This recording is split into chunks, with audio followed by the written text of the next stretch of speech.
So good afternoon, everybody, and thanks for joining this, which is the second in our Galleries to Calories webinar series. I'm just going to do a very quick intro, and then I will pass on to Mikey to do the bulk of this presentation for you. Just to flag that we are recording this presentation and we will put it up on our YouTube channel afterwards. You're obviously very welcome to keep your camera switched off if you would prefer to, and what I'll do as well is I will switch off the recording when we get to the Q&A section, so you don't need to worry about being on screen at that point. Please remain muted until we do get to that section. If you have questions, you're welcome to put them in the chat during the course of Mikey's presentation, or just keep them to the end, and you can either then put them in the chat or raise your hand and ask a question. But we're very happy to answer any questions that you do have. So just briefly, who we are TownRock Energy, and we are an independent geothermal specialist, and we were the technical lead in this Galleries to Calories project. So Galleries to Calories was a £2.6 million funded project, which brought together industry and academia from Scotland, the USA and Ireland. And the purpose of this was to demonstrate for the first time the use of legacy mine workings as heat storage and transport networks. And as part of this, we drilled the hole that Mikey is going to be telling you more about.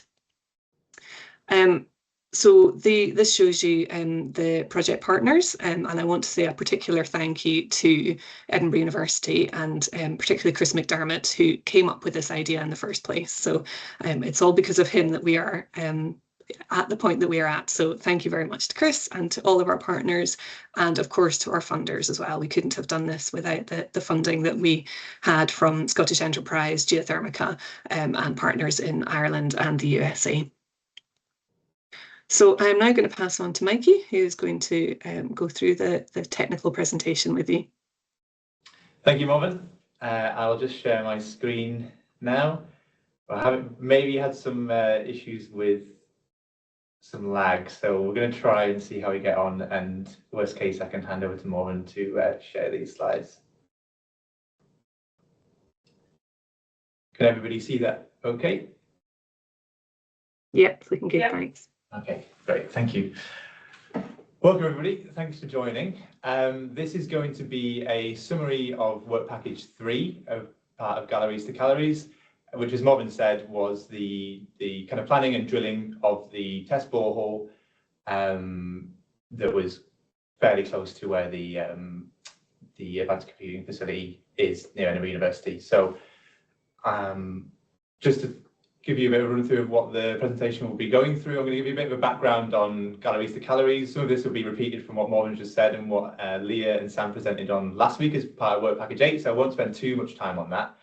I'm then going to talk about the preparation and permissions for the borehole, the process of going through that, and some of the changes that were required during that process. But the bulk of the talk will be about drilling into the mine itself, some of the challenges faced along the way, some of the mitigations we employ to deal with those challenges, and lessons learned at the end that hopefully can disseminate some of the learnings from our experience and some kind of key takeaways from that. And hopefully that leads into some Q&A as well, with relating to those points. So to begin, Leah showed this slide as well last week, and I think it is just a really good reminder of what we're aiming for when we try and drill boreholes into mine workings. You can see in this image the void spaces that are the coal horizons that were mined, and then the pillars in between them that were used to prop up the roof to prevent collapse. And importantly, when you're drilling a borehole, you want to avoid those pillars because you're not going to have connection to the mine workings.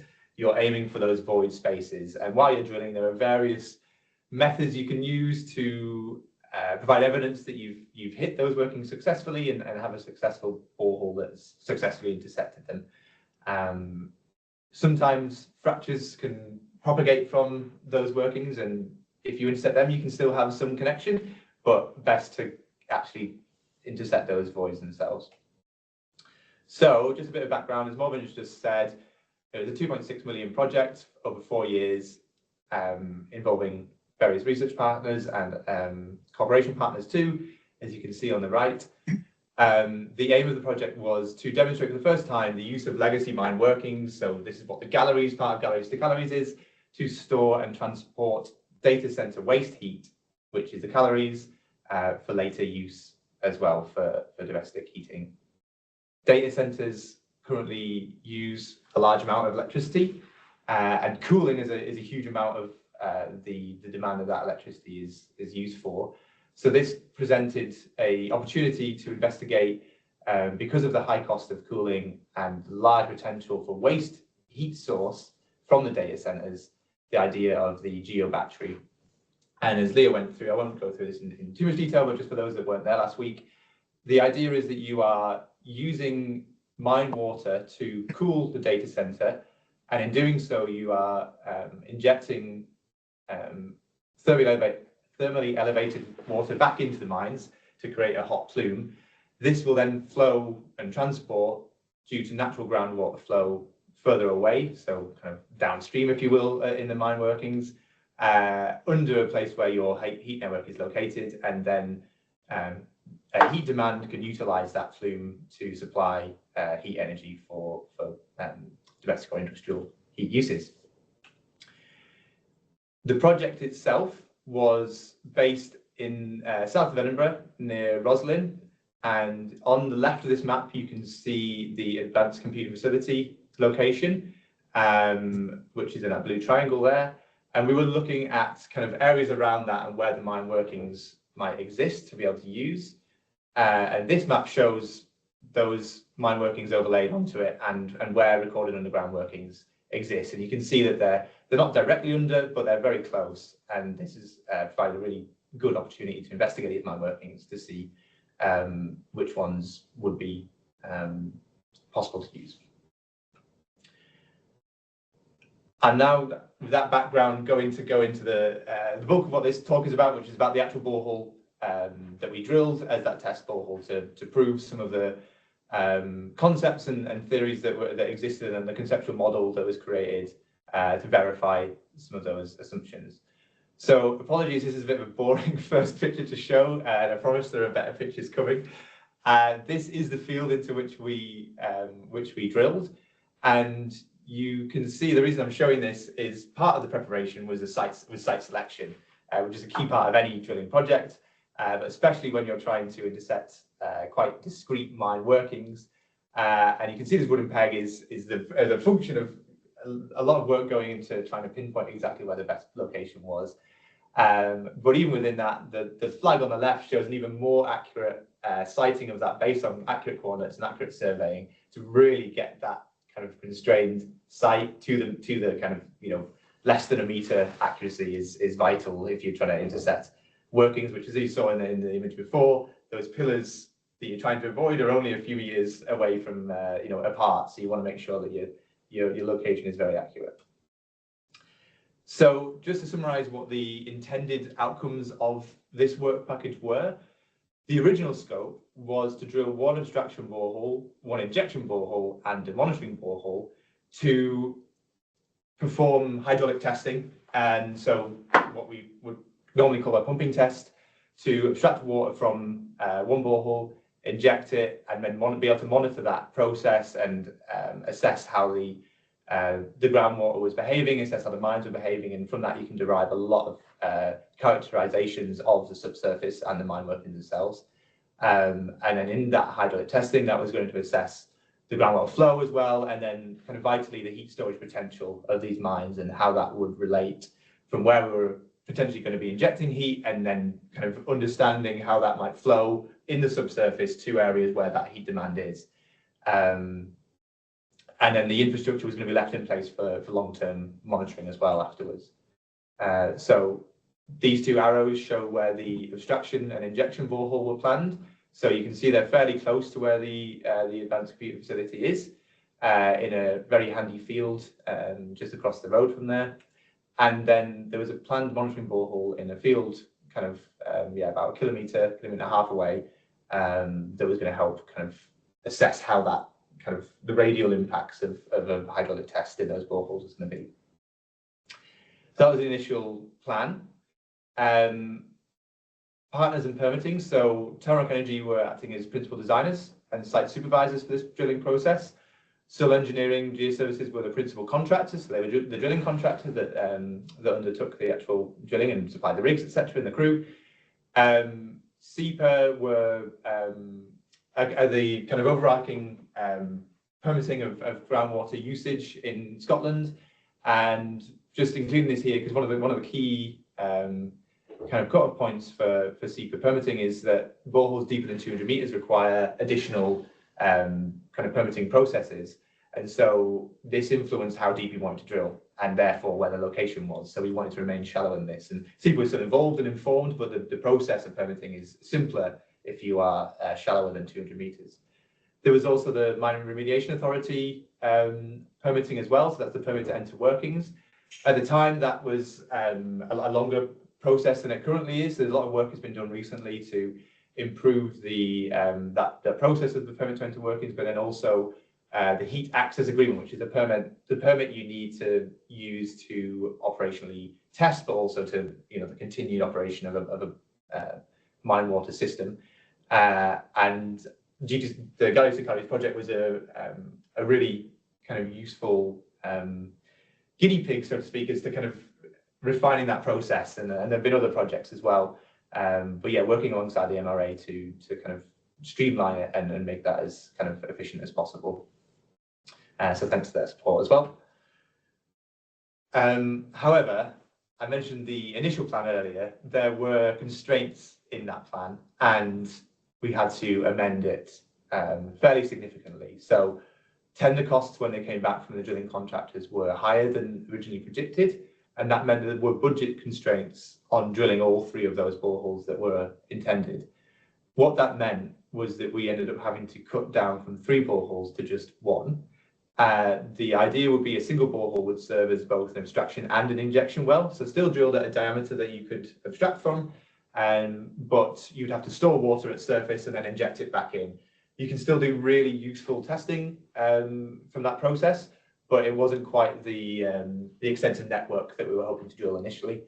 And the drilling itself was conducted between February and April 2025 last year. So yeah, that just shows the 2 boreholes that we couldn't drill, and then 1 was left, and that was in a field across the road from the university. So moving on to site selection, this is a really important part of the process to make sure that you are drilling somewhere that you're going to intersect the workings that or any workings, but also the right workings at the right depths as well to be able to perform the tests that you want. And that involves things like assessing where the water level might lie, and kind of which coal seams will work in which areas. And to do that, you use a lot of mine plans, mine abandonment plans for a lot of these worked coal seams. I'll show one of them later as an example. But you can see on the diagram on the right, we produced a stratigraphic column based just on those coal seams and the separations that we were predicting between them. And that's based on the mine abandonment plans, but then also kind of mine shaft logs and local geology reports, etc., to try and get a best conceptual understanding of where the depths of each of these coal seams and workings might be, because not all of the mine plans have the depths exactly where you need them to be. And as you can see on the right, with the numbers of separation, it is actually quite variable depending on the different data sources that you're using. And so it is tricky to constrain exactly the depths that you're looking for, but with using a lot of different sources, you can get a good idea of kind of the depths that you want to drill to and which seams are most appropriate to drill to.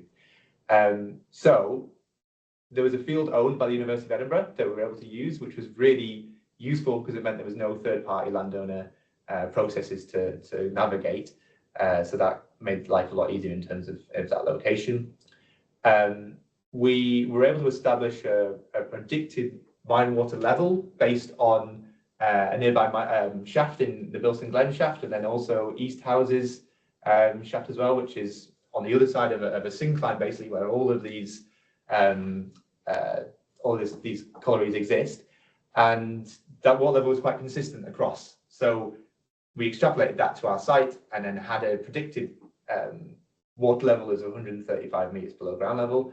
And this meant that we wanted to target seams that were deeper than 135 meters, but also shallower than 200 meters, as I mentioned before, for the SEPA cutoff for the application process.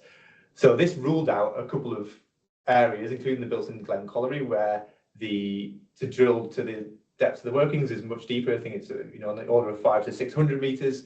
So we were constrained with drilling somewhere a bit shallower than that. And we identified in this process that in this field, the Kittle-Pearce and Peacock seams were really good targets at a really good depth below the water table, but shallower than that 200 meters, and showed a lot of connection to other seams in other collieries around the area too. And so therefore, were really good targets for this testing well. And so this site was 1 kilometre west of Roslin, a big flat, very key grass field with gated access. So it was just off the main road as well, which made access really handy too. So moving on to actually drilling into the mine. And as you can see, this is a very sunny day near Roslin, a photo by Soil Engineering that they took, which is I think, really good kind of encapsulation of the site compound itself. The weather was not always like this. It was in February, so it was very cold a lot of the time. But yeah, you can see it there. So the subsurface assessment, the reason we wanted to drill this, as I mentioned, was we had extensive mine workings that were adjacent to the ACF, which is an ideal target. And research and modelling performed in other work packages had informed an initial subsurface assessment and a conceptual model. And what this borehole was planning to do was calibrate that model and provide kind of data that would support or kind of refine some of those assumptions that were made, and really kind of provide useful data that could then be input back into those work packages and provide more kind of real-time data. And so this included the presence and depth of the mine workings, the mine water temperature, the groundwater level, which is key. And as you can see there, I mentioned before, we were predicting 135 meters. So already in doing this well, or the borehole even, we established that the groundwater level is 104 meters, so 30 meters shallower than we predicted, which is quite significant when it comes to the pumping depths and the pumping costs and everything that fed into work package 8, which is the economic modelling side. So really useful data from this borehole that fed into other parts of galleries to galleries. And it allowed a determination of subsurface hydrogeological parameters. We weren't able to do the testing as much as we would have liked, but it still provided really useful data to infer into other work packages. So onto the drilling. I'll give you a quick overview of how it was done, and then I'll go into some of the challenges, and then happy to answer any questions on this people might have of the process that we went through. I can see there's some people in this in the meeting that have had experience of drilling rigs as well, so I'm interested to get your thoughts as well if you have any on this process. So the first phase was to get through the superficial deposits. So this was about 20 meters of glacial till, and we used a cable percussion rig to do this. So this is a really kind of robust, simple drilling method that is really useful for superficial, loose, kind of wet deposits because it can advance down through them, and it can advance casing as you go. So you're preventing superficial collapsing in on themselves, and you're using that casing to stabilize the hole. So this system works by using a pulley and a winch to lift up a drill bit that's then basically uses gravity to just fall to the bottom of the hole, grabs sediment, and then that can be lifted out and then removed from the drill bit again. It's quite a muddy process, but it's really effective, especially in these types of sediments. And as you can see, the picture on the right is the cable percussion rig. The picture on the left is the boulder clay, so big boulders that were coming out of this glacial till that conventional drilling methods would really struggle to handle, whereas this method can basically grab a big chunk of earth, and within that is a bunch of boulders that you can extract from there as well. But you can see how you variable, kind of very fine clay with sand, but then also these big rocks as well to deal with. So we had a 375 millimeter hole that was cased to stabilize superficials. We encountered rock 21.5 meters, so only 1.5 meters deeper than we predicted at 20 meters, which was good. And then we advanced 15-inch casing to just into the rock head, so 30 centimeters in, because that allows a really good seal to prevent flush loss later in the drilling program. So important to get that initial casing really well kind of in place, because it can cause problems later on if it's not done properly. And then we log the soils and cuttings every meter, which is very woody work, but again allows good characterization of that that upper superficial area. On to the second phase. So this is where we've gone through the superficials, we're now into the proper bedrock, and to do this we used a GeoBore S coring rig.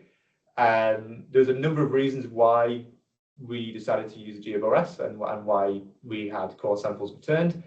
One of the main ones is that it leads to a straighter hole. So various reasons I won't go into at the moment, but using this type of drilling means that you can make sure you've got a more vertical hole, and when you're trying to intersect a very discrete area in the subsurface, it's really key to make sure you've got a straight hole, because if you've deviated, you might miss the workings. And so we had a 146mm pilot hole drilled, and that extracted core samples using a polycrystalline diamond bit, and that was gave really good samples throughout, which I'll show in a bit. And that is really, when you core, there's reasons why you don't core in some projects. It's a bit slower, it's a bit more expensive, but when you get those samples, they're so handy as geologists to have them to be able to characterize the subsurface and calibrate where you are as well. I'll show later how important that proved in this project. So we drilled from 21.8 meters where the rockhead was to 173 where we intersected the mines. So yeah, still key being shallower than that 200 meters, which was very much a cut-off point for us. We used water flush method, which is used to reduce the risk of gas mobilization. So if you're drilling in areas where gas wasn't an issue, you could use air flush, which is generally a quicker drilling process. But because you're drilling into mine workings, you have a potential to mobilize gas. So it's important to use water flush to make sure that you're kind of managing that risk adequately. And we, depending on the day and depending on other kind of hiccups that came on the way, we were progressing about 15 to 30 meters of drilling a day when we had a good drilling day. And this is the polycrystalline diamond composite coring bit. So you can see it's a kind of cylinder with the cutting bit on the outside. On the inside is a tube that is used once the actual drill bit is spinning incredibly quickly, and that slices through the rock, and then an inner tube is used to collect that core that's been cut and then pull that to surface. That's then extracted and put into a sampling box, and then the process begins again. So it's kind of step by step. You get 3 meters of core at a time from each drill bit, or each drill rod, sorry. So moving on to some of the challenges we faced along the way. One of the main kind of geological challenges we faced was we had really steeply dipping strata. So it was dipping at about 55 to 60 degrees. This initially, in terms of the site selection and the kind of trying to forecast where we're going to intersect workings, made depth predictions very difficult, because you've got such steeply dipping beds. Although you might know your stratigraphic separation, in the subsurface, if you are just 2 to 3 meters away from where you thought you were, that can lead to quite a significant depth difference to what you're expecting. It can be 5 to 10 meters because it's so steeply dipping. So that initially made that process quite difficult, and that's why coring was really useful. You can see in the core, so this is what we're extracting as we go down. You can see the bedding planes in the bottom picture, very a steep angle to what would be a kind of horizontal area, which is where we'd see it vertically down that core. When it's dipping like that, that shows that they're kind of a high angle from the horizontal. So we retrieved this core. It was boxed and logged by TownRock and allowed this accurate assessment, both of the correlating where you are in terms of the stratigraphy and the different coal horizons, but then also characterizing the rocks as well, and characterizing what the contacts between sandstone and shale, etc. And you can see a really nice contact in the upper picture between sandstone and the kind of shaly rock moving into a coal horizon as well. So yeah, really useful to be able to see those sharp contacts and have that precise depth, rather than if you're using destructive drilling techniques, you can still get samples, but they're less discrete and a bit more difficult to characterize because you're kind of getting they mix up together as well. So yeah, we predominantly had sandstones, siltstones, woodstones, and shales between the coal horizons. And then we had to drill in 2 stages, which I'll come on to in a bit, just from one of the challenges. And we had to re-drill a section and start another kind of offshoot borehole. But again, the core really helped us to match an overlap of about 5 meters between those 2 drills. And we were only 1 meter out in the stratigraphy, which meant that we knew the deviation was very minor from our original hole, which was really key for intersecting the mine workings later. Another challenge was, well, probably the main challenge was striking mines early. So we had chosen a location, and I'll come on to the next slide, that was due to intersect the 2 target seams, the Kittle, Person, and the Peacock, but it was located to intersect the other shallower coal mines where they weren't worked, where they were just intact coal, which meant that drilling was going to be a lot easier. And so the first box here shows that we'd intersected coal at 21 meters, 46 meters, 65 meters, brilliant, that was fine. Intact coal didn't cause any problems for drilling. However, at about 82 meters, and between 82 and 92, we hit a series of coal seams that had been worked, even though on the mine plans it said that they hadn't. And I'll come on to this later, but it shows sometimes the difference between what's on the mine plan versus what you encounter in real life. This caused a lot of issues because, as I mentioned, the water level was at 104 meters. So we've hit these workings higher than the water level and they were unsaturated. And that meant, because we were drilling with water flush, we were losing a lot of that water into the formation. And you can't drill indefinitely like that because it's very expensive, because you've got to keep on topping up your water with water tanks, etc. And it's a risk for the drill bit because it can overheat if it hasn't got enough water surrounding it.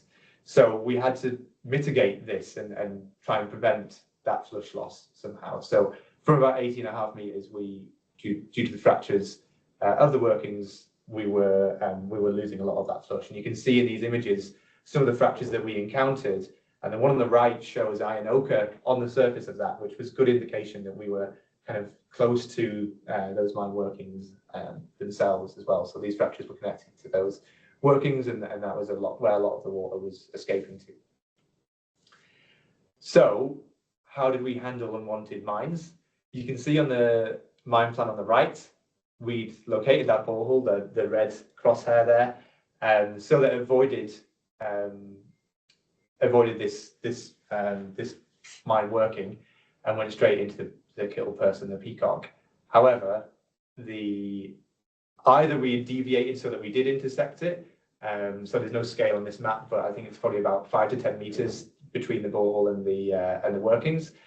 Although we know that from our borehole, because of the deviation, the kind of collaboration between those 2 cores being quite similar, we know the deviation wasn't very large. So really, it's probably more likely that the mine plans didn't necessarily fully depict the subsurface accurately. There's many reasons for that, due to avoidance of tax, etc. Back in the 1800s, sometimes workings weren't totally accurately reported, but there could be other reasons as well.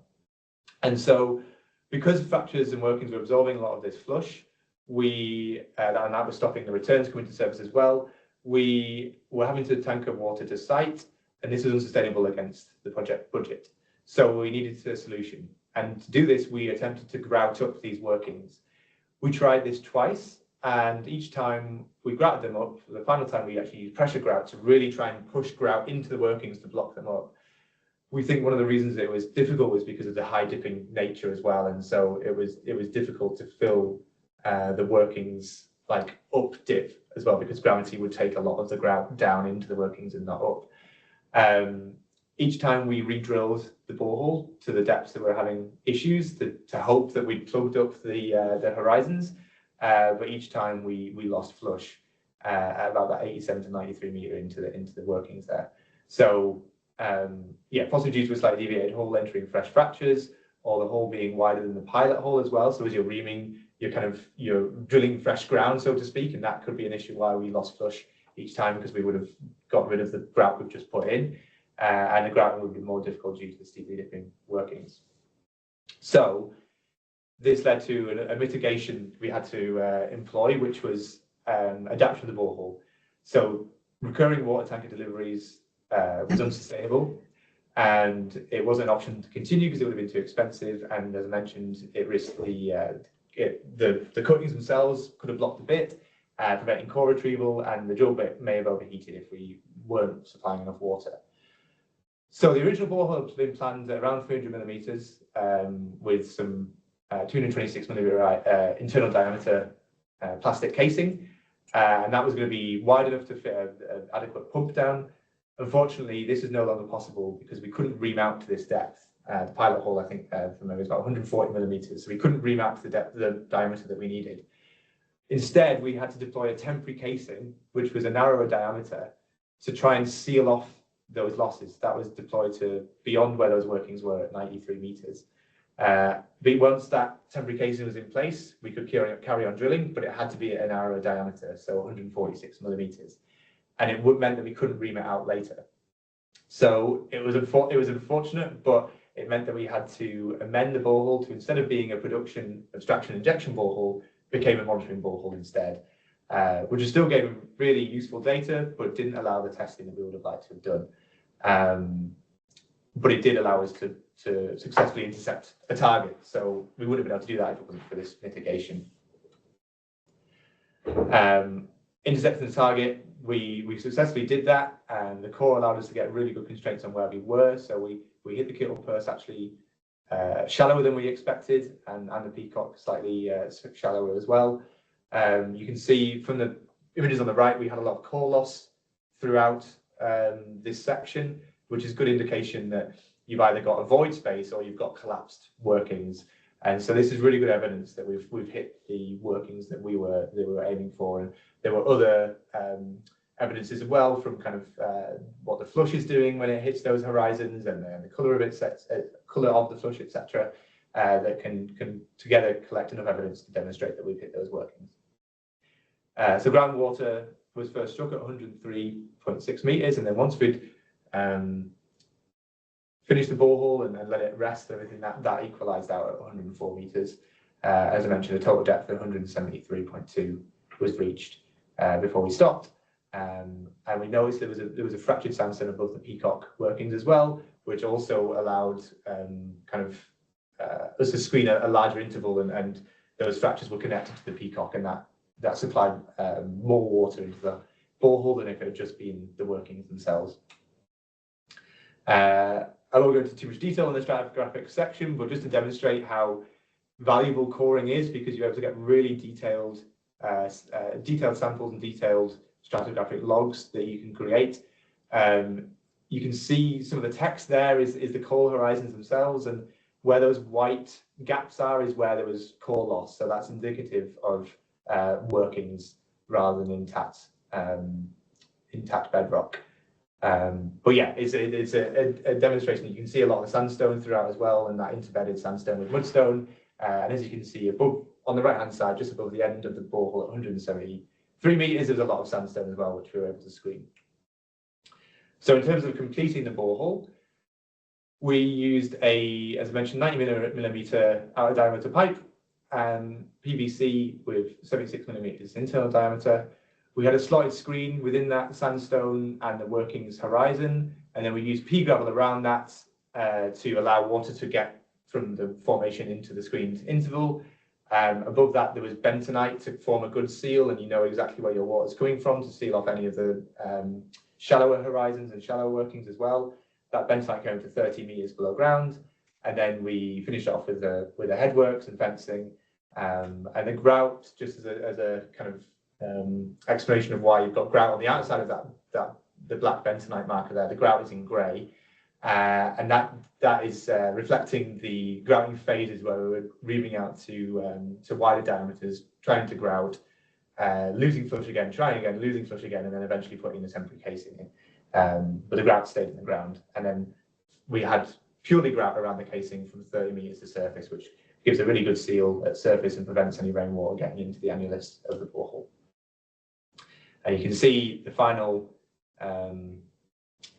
header works here with a fence around it and the PVC itself. I won't go into too much detail on this, a bit to digest here, but just to kind of say that although we had a narrower diameter and we weren't able to get the pump down that we initially wanted, which was able to do 20 litres a second due to the smaller diameter, we were able to do some ad hoc testing during the development of the borehole and the drilling fluids the drillers had. We were able to perform essentially an hour-long injection test at 7 litres a second using the water we had on site that we were going to use to develop. So it was an opportunistic way to deploy loggers and use water dippers on the right here to gain some hydrogeological data. And we were able to do a falling head test as well once the injection finished. So the two of those together allowed us to get some useful data. And we were logging that with a probe, measuring every 15 seconds. There were some limitations in this just because it was, more of an ad hoc compared to a kind of more formal pumping test, but it was a really good way of getting some data at the end of the program. And some of the main highlights of these results, sorry, there's a bit of a lag here. As I mentioned, we got resting water level, really useful. We got mine water temperature, which was very useful for other work packages as well. And we saw that we had a temperature of 15 to 16 degrees Celsius, which was a slightly elevated geothermal gradient compared to the background levels, so 30 Celsius per kilometre. We got conductivity, which was really useful and typical of mine water. We were able to do an injection, with that injection test, able to monitor how the temperature returned back to normal as well. And you can see in the right-hand graph here, you've got the groundwater level in blue, temperature in orange, and the conductivity in green. And yeah, getting some really useful data that inferred and helped a lot of the other work packages. We ended up getting quite a low transitivity when we analysed these results, and we think that was possibly due to either having very little borehole development with what we're able to do due to the size of the borehole. Having a narrow standpipe generally meant that you're getting less water able to enter or leave the borehole, or it might have been potential that the workings that we encountered were actually no longer void spaces but had collapsed and turned into GOF, and so there was less hydraulic conductivity in them. What came after that, and I'll just quickly wrap up here. So we the loggers have been replaced with long-term University of Edinburgh monitoring. We reported on the falling head test separately and did some analysis on that, done by Sam Graham as well, so that has been really useful. We have conducted water sampling and quality characterisation in the borehole itself, and you can see our TownRock colleague Mike here holding a hydro sleeve after collecting a water sample from 100 metres down. He's very proudly collected that, and we got some really good data from that. We were able to do small-scale hydraulic testing to feed the wider GTC work packages, and surveying was performed to get some ground elevation levels, etc., around the borehole. So, finishing off with some of the key takeaways and some of the lessons learned. Development of a conceptual model is really key to forecast where your mine locations and connections are going to be and the depth of them, the water levels and the gas risk, and some of the potential drilling challenges, trying to avoid worked seams that you suspect maybe in the area, especially if they're unsaturated. The coring method itself didn't prevent flush loss, and so we wondered, would another method have helped that? So would reverse circulation have made that flush loss less extreme and easier to manage? A deep water table made drilling really difficult. If we'd hit water at 30 metres below ground, we wouldn't have had anywhere near the same difficulties in flush loss as we did hitting at 100 plus metres below ground. How do you deal with flush loss once you've hit workings? So regrouting is very difficult to get right and wasn't particularly successful due to the steeply different nature of the beds. It could work in other projects, but yeah, just something to note that it didn't go as smooth as we'd hoped, and it was a very difficult issue to solve, and we did it with casing instead rather than grouting. And nearby water supply makes a big difference. So instead of tankering water in, we did have a farmer's supply nearby we were able to use. It wasn't enough to deal with a huge amount of loss, but it really helped and kept costs down as well. Mine plans can trip you up. So the Gillespie seam was worked where we thought it wasn't supposed to be. And just a warning that, you know, if you're using mine plans, you do need to be careful about how close you are to them, and just prepare yourselves for the fact that actually you may still intercept ones that you don't think you will. Casing was ordered at the beginning of the project, and I just concluded this to think, you know, is there an advantage to ordering casing later rather than up front? You might lose time because you've got a lead time on the casing, but at least you know what you're dealing with, because you've intercepted the subsurface at that point, and you might save money on casing costs. We bought the PVC casing of the wider diameter that we couldn't end up using because of the problems that we had. And then drilling into the highly dipping seams causes a lot of drilling issues and targeting issues too. Just at the end there, because it was very cold, if anyone is ever drilling in January, February time, hand warmers are amazing, and I would definitely recommend. I think we experienced that ourselves during this program. And this is our colleague Dave on the right here, holding up one of those pieces of core that we collected throughout the program. So just want to finish off with a massive thank you to everyone who's helped with Work Package 3. I'll go through all the names that you're there and you know who you are, so thank you everybody. Although it wasn't what we'd hoped for at the beginning of the project, I think it was still a huge success, and we still got some really good data that helped with the GTC project.